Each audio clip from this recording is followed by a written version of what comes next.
नमस्कार सम्पूर्ण दाजुभाइ तथा दिदीबहिनीहरूमा हामी आज जेठ महिनाको 17 गते हामी मङ्गलसेन नगरपालिका वडा नम्बर 13 खालडाँडादेखि बाँडा जाने क्रममा हामी यो जेठ पूर्णिको छडाल बेताल माट्या अमरकट्टी साउटी 5 वटा देवताको पूजा गरिने ठाउँमा हामी देवताको पूजा गर्नलाई हिँडिरहेका छौँ।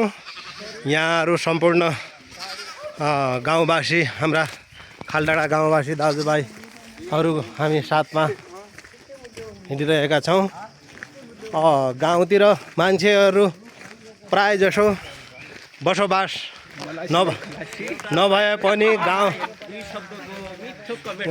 गाउँ छोडेर कोही तराई कोही कुनै ठाउँ गए पनि तर देवी देवता पुज्ने क्रममा हामीले यो ठाउँमा अवश्य आउनुपर्छ।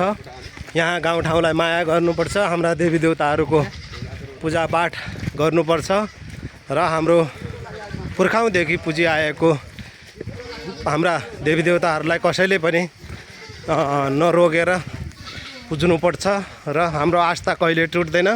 त्यसैले हामी जुनसुकै स्थानमा बसोबास गरे पनि जुनसुकै ठाउँमा हामीले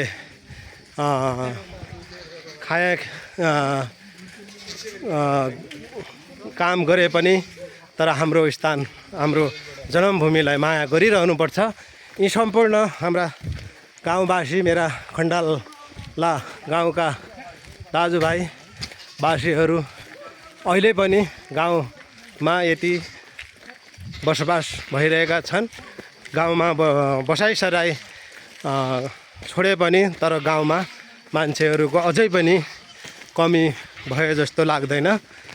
रमाइलो छ गाउँमा, वातावरण रमाइलो छ, मौसमहरू पनि राम्रो छ, चिसो मौसम छ, सुन्दर हावा छ,